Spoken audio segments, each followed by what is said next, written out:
Oi pessoal, eu sou o Alessandro e hoje eu vou comentar esse quadrinho aqui, Eternos, Só a Morte é Eterna. Esse é o primeiro encadernado da fase do Kieron Gillen, à frente do título dos Eternos. Aqui tem os números de 1 a 6 de The Eternals.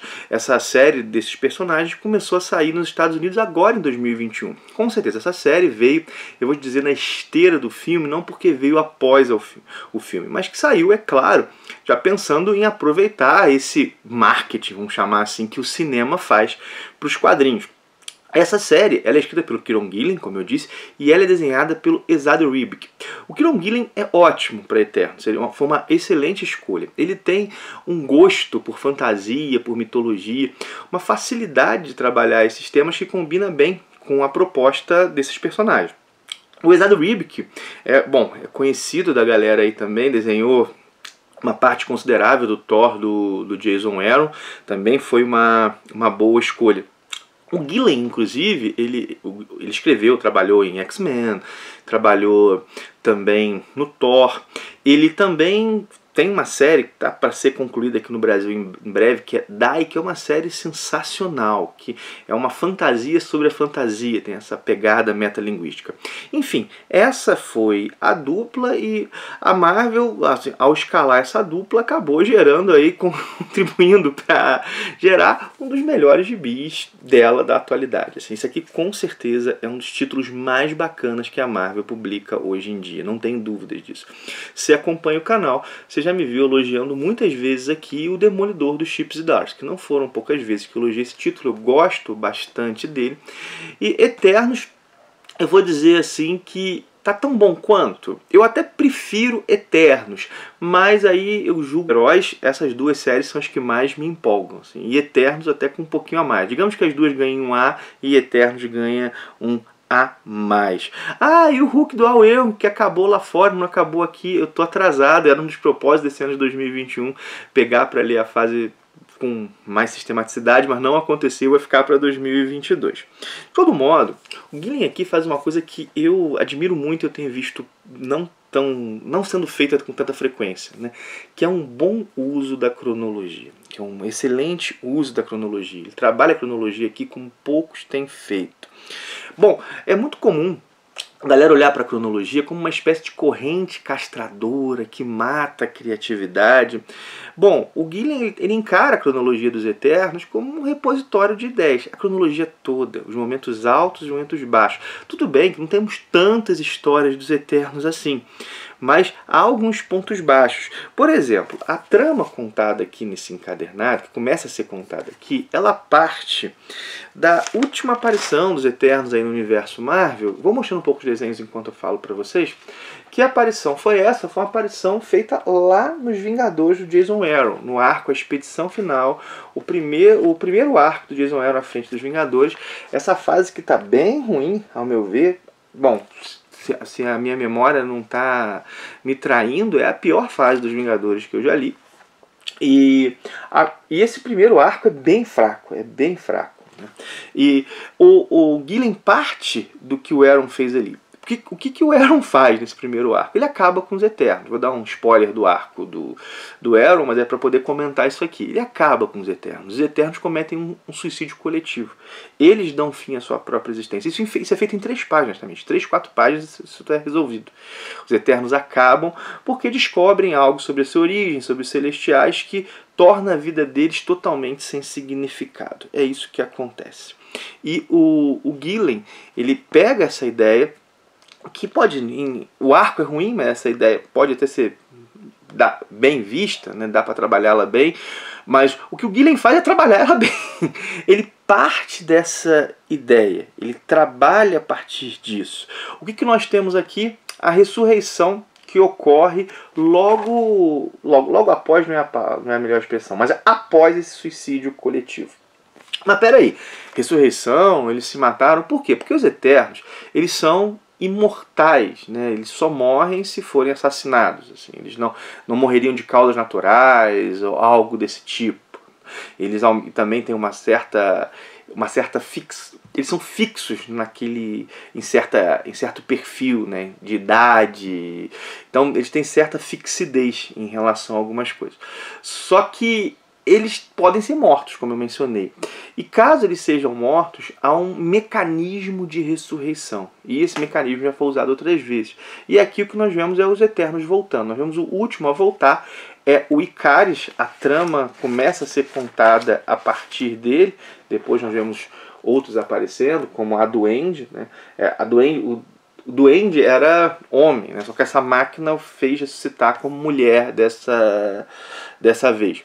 Então, há toda essa situação. Nós vemos essa ressurreição e os Eternos sem o seu sentido, né, dadas as descobertas feitas por ele lá no arco do Elrond.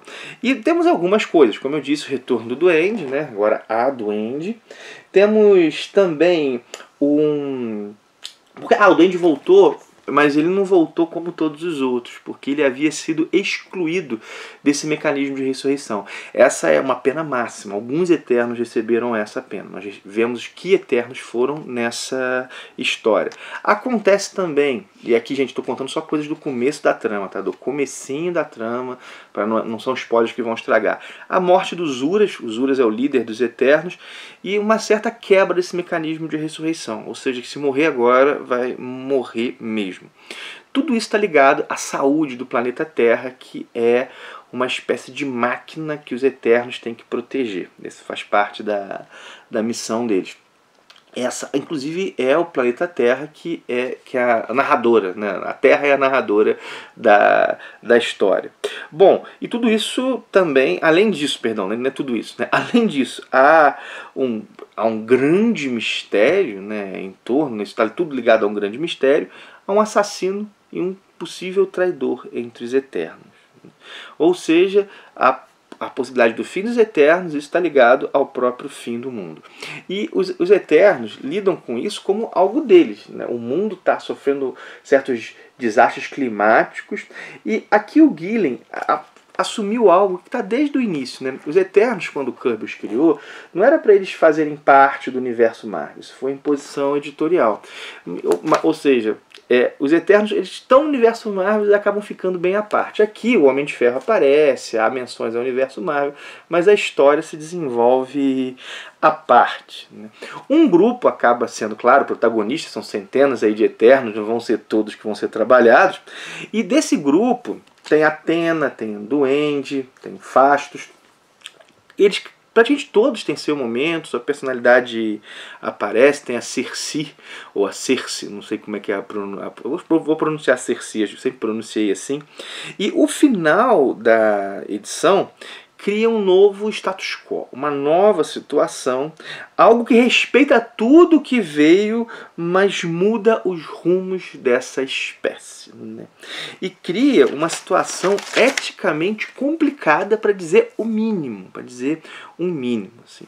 E a relação entre as três espécies da Terra, ou seja, os Eternos, os humanos e os deviantes, que são os tradicionais inimigos dos Eternos, ela ganha uma outra conotação.